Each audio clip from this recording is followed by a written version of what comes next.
Isang masayang pagbati na may ngiti sa aking mga labi. Naghahanap ba kayo ng makakatuwang sa pag-review ng inyong anak? Meron yan sa DepEd. Ang ETUlay online tutorial ay libre at handog ng ating kagawaran sa pangunguna ng OUA ICTS EdTech. Ito ay isang proyektong makatutulong sa mga mag-aaral, katuwang ang mga magulang o kasama sa kani-kanilang tahanan para masagutan at maunawaan ang mga modules. Hangad din ng programang ETUlay ang matulungan ang ating mga guro sa kanilang mga blended learning classes. Ang ating ETUlay ay mula kinder hanggang senior high school. Bukod sa academics, meron din tayong mga special programs gaya ng All is Wellness, Reading and Math Remediation, Storytelling, Mommy Tech Talks, Classes sa Gramatika, Speech Class, Financial Literacy, at marami pang iba. Pinalawig din ng ETUlay ang ating Alive program para sa mga mag-aaral mula grade 1 hanggang grade 3. Gayun din ay mayroon tayong ALS program at SPED tutorials na makasisigurong makakamit ng lahat ang inclusive education. May SPED hotline na rin para sa inyong mga katanungan patungkol sa special education. Kaya, subaybayan mula Lunes hanggang Biyernes, mula 9:00 ng umaga hanggang 7:00 ng gabi ang ating ETUlay. Sa ating pagtutulungan, maiaangat natin ang bawat isa. Ating itutulay ang pagkatuto upang di mapigil ang pag-aaral ng kabataang Pilipino. Itulay natin ito, sulong edukalidad.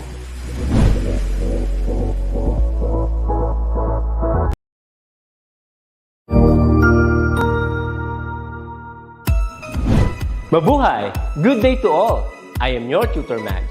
Welcome to ETUlay, a free online tutorial, an initiative of the Department of Education, Information and Communications Technology Service, Educational Technology Unit, ICTS EdTech. This program is aimed at helping and assisting learners from kindergarten, senior high school, ALS, Alive, and SPED learners. Aside from answering the modules, the ETUlay is offering programs which you will surely look forward to. Together with our parents and teachers, the ETUlay will bridge the gaps where difficulty and ease meet in learning new knowledge and skills. So, let us prepare our modules, pen and paper. Ready your mind to see and hear worthwhile and interesting lessons. Let us now study and learn, together with our volunteer online tutors. Tara na!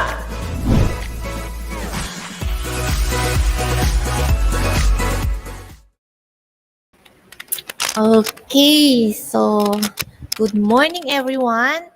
So we are here again. So another exciting week for Fundamentals of Accountancy, Business and Management 1. So our topic for this week is about we're completing the accounting cycle for business cycle. But for this week we will be part 1 muna tayo kasi medyo mahaba. So part 1 muna tayo. But anyway, so good morning everyone and welcome to our session for Fundamentals of Accountancy, Business and Management 1. Okay, so mag-isa lang po muna ako ngayon. Tutor Carmi is busy with her work right now. She'll be joining us next week. Okay, so for now, so ito na quarter 4, week 2, and part 1 muna tayo. We will study worksheet. Okay?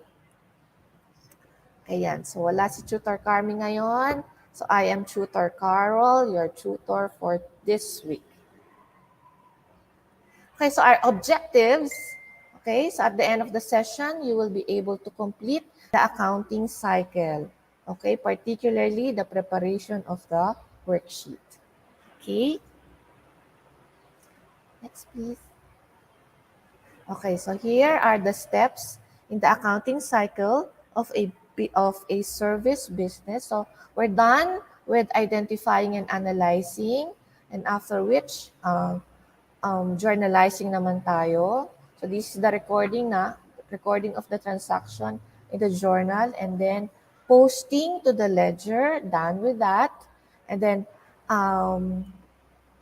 unadjusted, the preparation of the trial balance, particularly unadjusted trial balance. Okay, and then adjusting entries, done na tayo dyan last week. Okay, so ngayon, pag-aaralan natin is the adjusted trial balance and the use of the worksheet. Okay, so here, looking back, so we have here the unadjusted trial balance of Gala Travel and Tours. So nakikita nyo naman, no, there are 3 columns. First column for the accounts we use, and then the debit column and the credit column. Arrangement of the accounts is based on our acronym ALAREX, or assets, liabilities, equity, revenue, and expenses. And of course, yung ending balance nila is yung normal balance nila. Okay, assets, normal balance is debit, and liabilities, credit, okay, and then capital, credit also, drawings, debit, and then revenue, credit, and then expenses, okay, debit ang kanyang normal balance. So sa trial balance natin na dapat balanse ang debit side at ang credit side. Okay, debit side, credit side must be equal. Okay, we have instructions here. Prepare the adjusting entries of Gala Travel and Tours on December 31, 2020. So use the account balances in the looking back section of your reference. So ito na nga yun. This will be our reference, okay, to prepare the adjusting entries for Gala Travel and Tours. So we have here 6 items to be adjusted. Okay, so pag-aaralan natin yan isa-isa. Okay, sasagutan natin yan isa-isa so we can prepare the worksheets. Okay, next slide please. Okay, so here, okay, medyo okay, so adjusting entries tayo. Instructions, give the adjusting entries on December 31, 2020. So we will answer first the first 2 items to be adjusted. Okay, the first one is prepaid rent expired. Okay, 1,000 pesos. So ibig sabihin nito, from our unadjusted trial balance na meron tayong prepaid rent, 1,000 of which daw has already expired. Na-expired na, ibig sabihin, nagamit na. Okay, so our adjusting entry will be, okay, on December 31, okay, debit rent expense 1,000 and credit prepaid rent, okay, 1,000 pesos. Okay, to record, ang explanation will be to record the rent expense.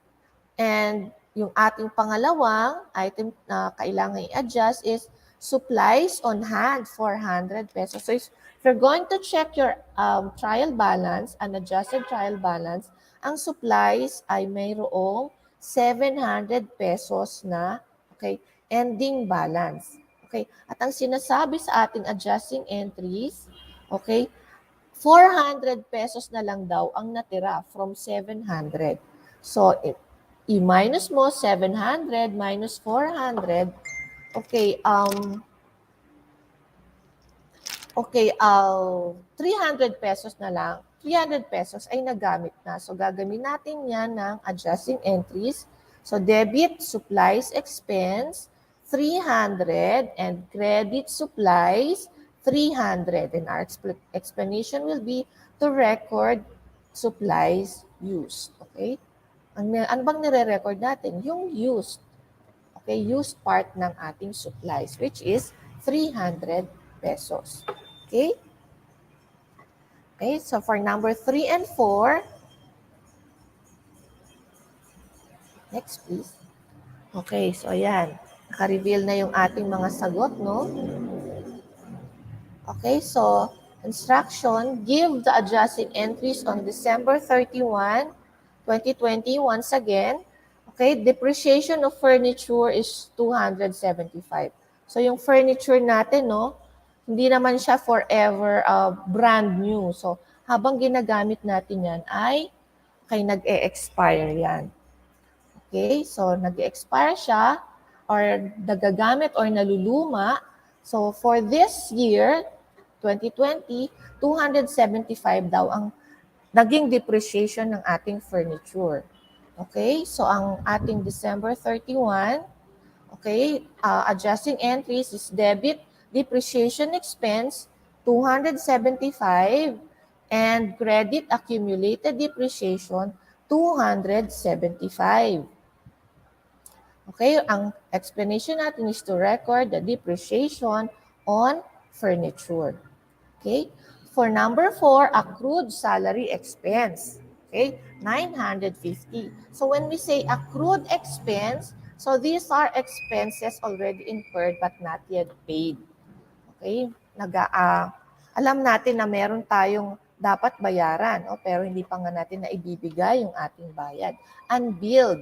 Okay? So ang ating adjusting entry for that, December 31, debit salary expense 950 and credit salary payable 950. Okay? Our explanation would be to record accrued salary expense. Okay? Next, please. Okay. So, eto, ang ating, for number 5 and number 6, okay? So, give the adjusting entries again on December 31, 2020. Ang problem natin for number 5, accrued service revenue 250. Ito naman, when you say accrued revenue, okay, accrue services already given but not yet paid. So, meron tayong accounts receivable. Okay, so on December 31, we have debit accounts receivable 250 and credit service revenue 250. And our explanation will be to record accrued service revenue. Okay, and on December 31, okay, for number 6, service revenue that was collected in advance and now has been earned. Okay, so nung una, meron tayong tinanggap na advance payment from our clients. Okay, advance payment nila for services to be rendered. Okay, but now, okay, so yung adjusting entries natin, okay, 150 pesos of which daw, okay, is already served. Okay, so our adjusting entry will be debit unearned service revenue 150 and credit service revenue 150. Okay, our explanation will be to record service revenue collected in advance. Okay? Next please, okay? So this will be our topic for today, no? The preparation of the worksheet. So let us study what a worksheet is. A worksheet is a common tool and a summary device used by accountants to gather on a sheet of paper all the information needed for the preparation of the financial statements, okay, adjusting entries, closing entries, and the post-closing trial balance. Okay? Okay, ayan. Okay, parang wala tayong animation. Paano kaya ito?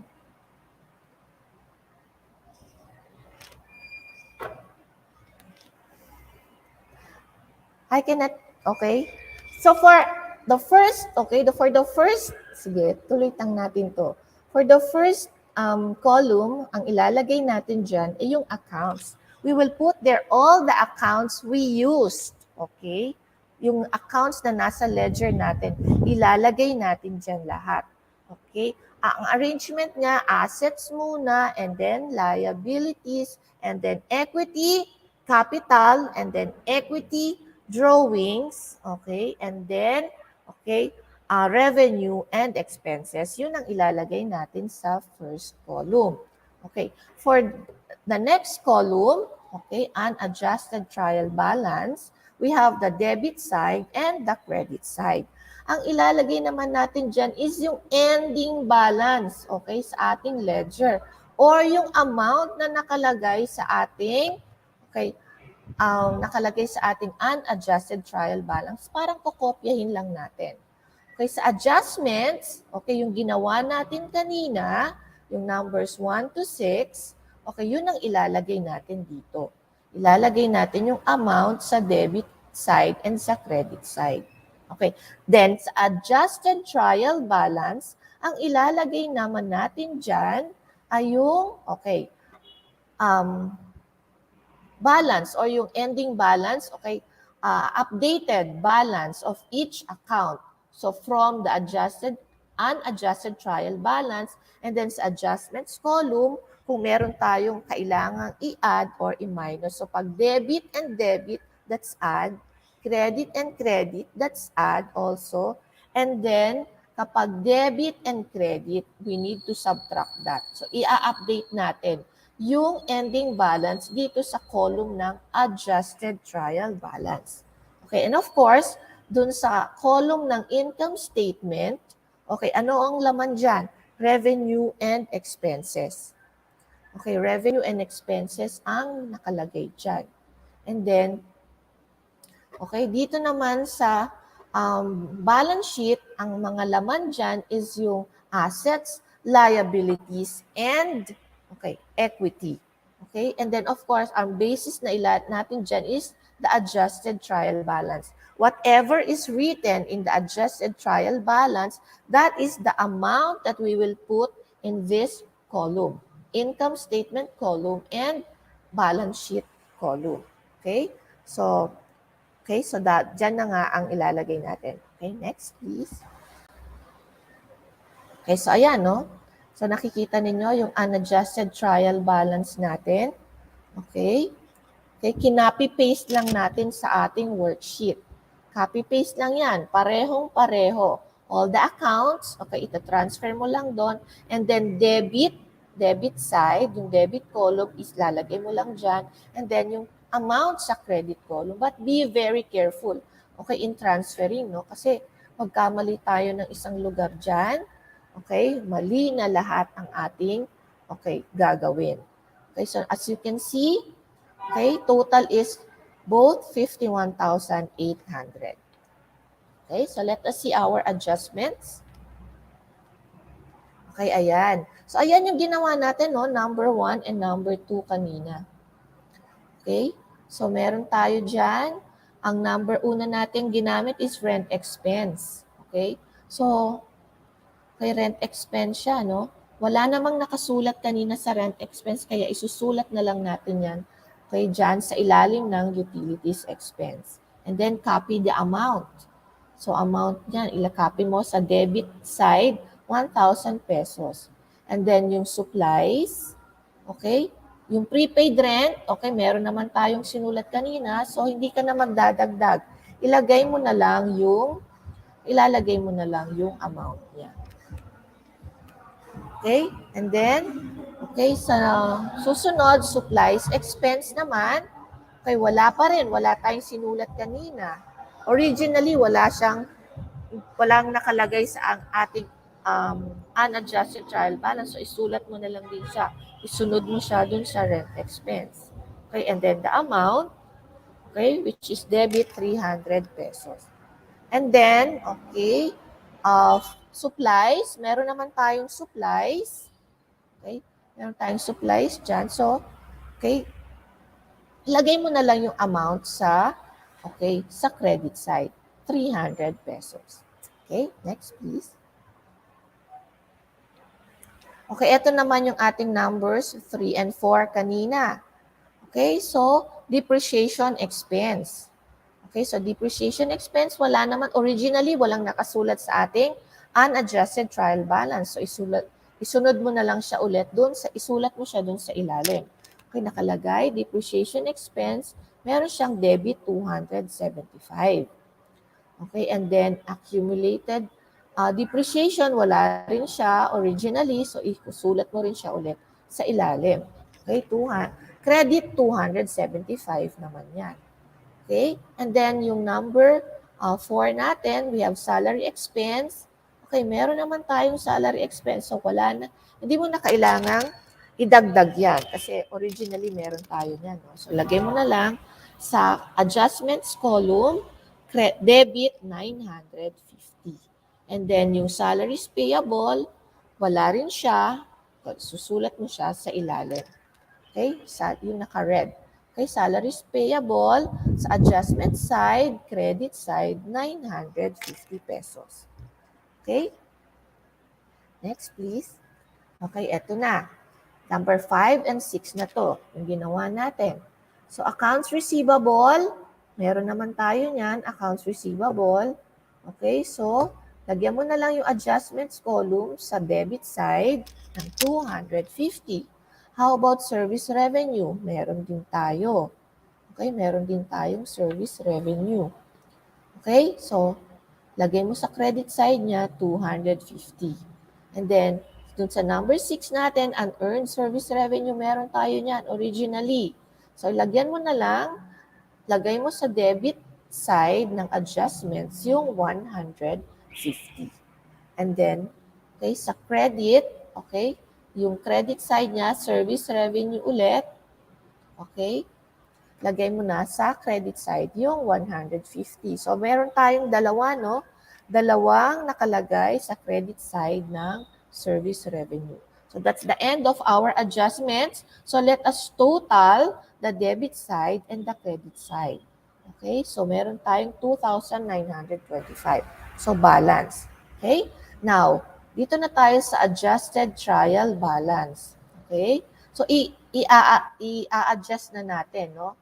Ang lalagay natin dito is, basis natin will be your unadjusted trial balance and your adjustments. Okay, kung wala namang laman ng adjustments column, okay, so forward mo na lang yan sa adjusted trial balance. For example, yung cash. Wala naman tayong adjustments for cash. So, kopyahin mo na lang yan sa yung amount na 24,800 sa adjustment, okay, sa adjusted trial balance. Okay, same thing with, yung furniture, no? Ifo-forward na lang natin yan. But, for accounts receivable na merong laman ang ating adjustments column, so meron sa trial balance, meron siyang debit 2,250. Sa adjustments, merong debit 250. So, add yan. Kailangan natin yung pagsamahin. So, sa adjusted trial balance, meron tayong debit 2,550. Same thing with supplies. Okay, but this time, debit and credit siya. So, we need to subtract that. And our amount for adjusted trial balance is, okay, debit 400 pesos. Okay, bakit ko inilagay sa debit side? Okay, inilagay yan sa debit side kasi, okay, mas malaki ang, okay, 700 pesos na nakalagay sa debit side. Okay, normal balance niya. Since supplies is an asset. Okay? For prepaid rent, okay, meron tayong debit din and credit, so we need to subtract that. So, okay, 3,000 minus 1,000, the amount for the adjusted trial balance is 2,000 pesos. Okay, so furniture, wala naman, forward na lang. Same thing with, okay, accounts payable, wala. Okay, so unearned service revenue, credit and debit, so we need to subtract that. So, meron tayong, okay, 300 pesos sa credit side. Okay, so, same goes with the other accounts. So, ganun na lang siya. Plus, minus, or, okay, forward mo na lang siya. Then, pag nagawa mo na lahat yan, total mo na lang siya ulit. Okay, debit side and credit side. Okay, so total natin for the debit side is 53,275. Okay, same goes with the credit side, 53,275. So dapat balance yan. Okay, pag hindi yan nag-balance, something is wrong. Okay, so you need to go back and check. Okay, now let's study, okay, the income statement column. Okay? Our basis natin is the adjusted trial balance. The amount in the adjusted trial balance will be the amount we will use, okay? Dito sa income statement column. Okay? Next, please.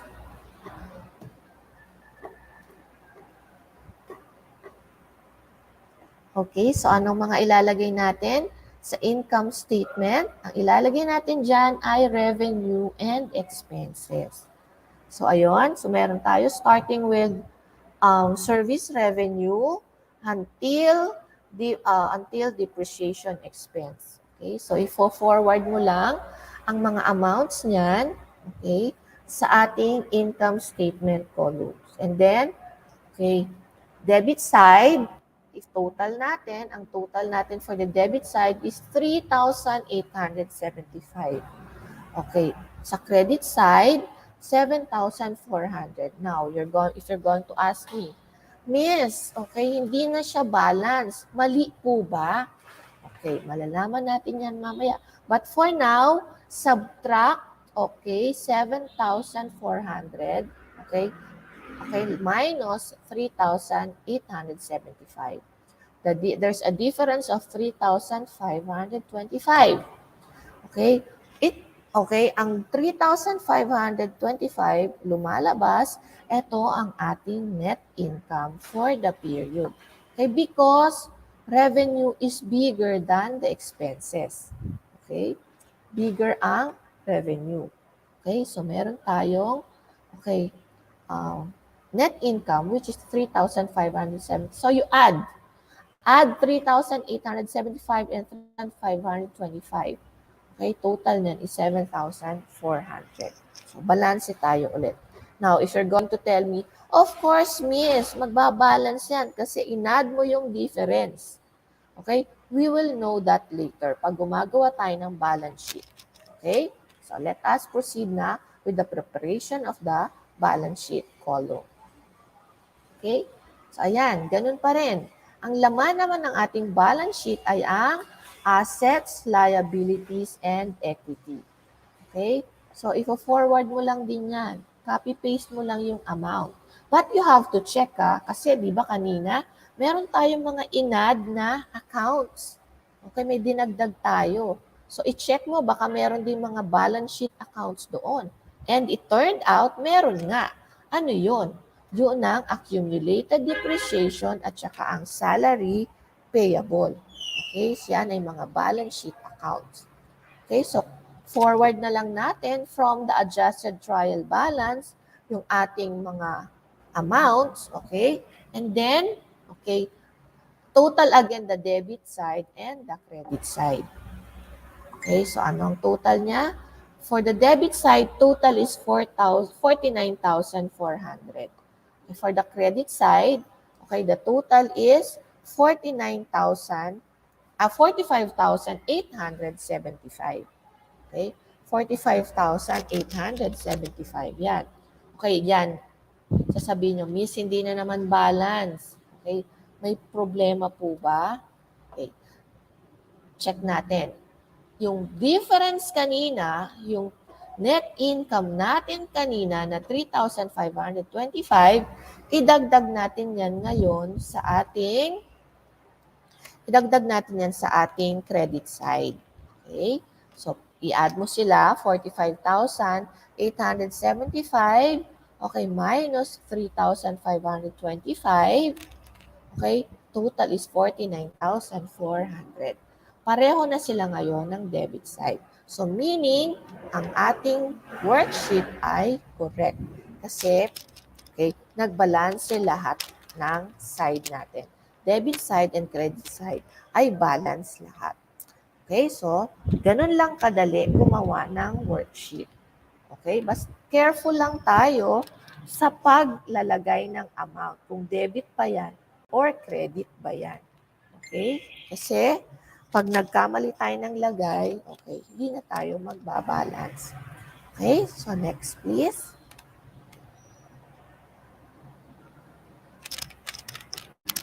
Okay, so next slide please.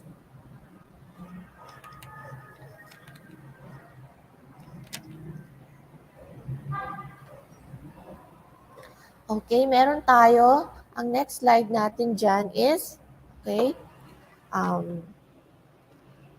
checking your understanding. We have 3 questions for checking our understanding. Okay, so ang question ko una is,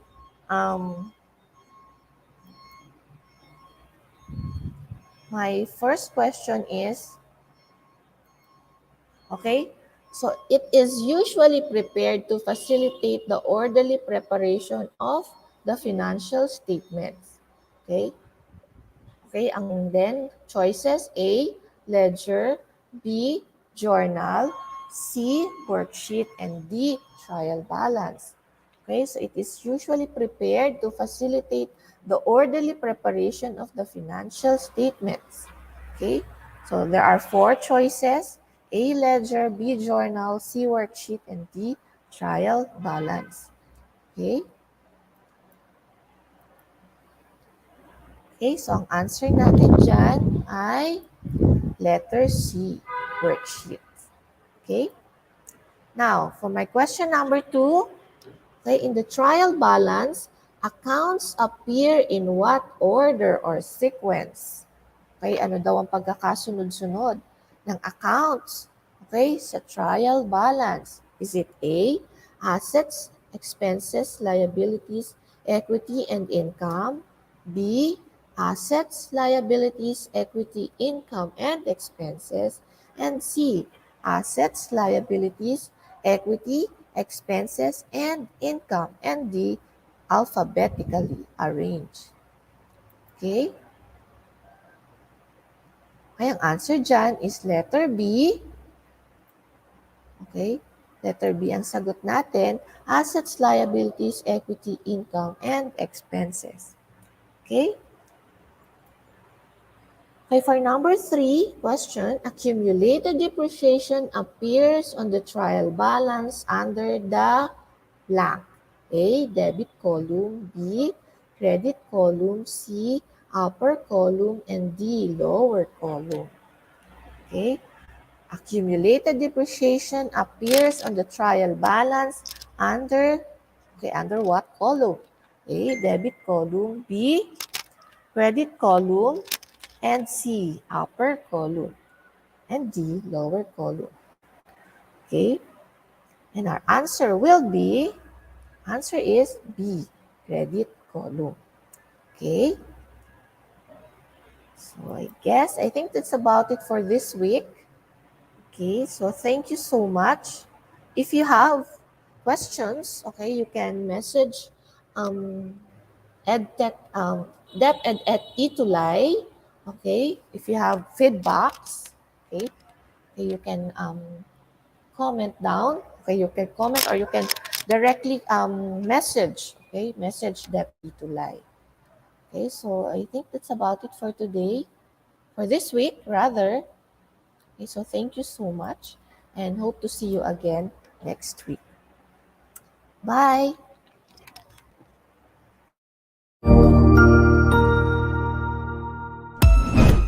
Ang husay naman! Natapos mo ang iyong tutorial session kasama ang iyong mahusay na ETUlay tutor. May bago ka bang natutuhan? I-share na yan gamit ang hashtag #ETUlayLevelUp. Huwag aalis ha dahil may susunod pang programa na pwede mo ring panoorin at salihan dahil naghihintay na ang iyong mga tutors. Happy learning dito sa ETUlay!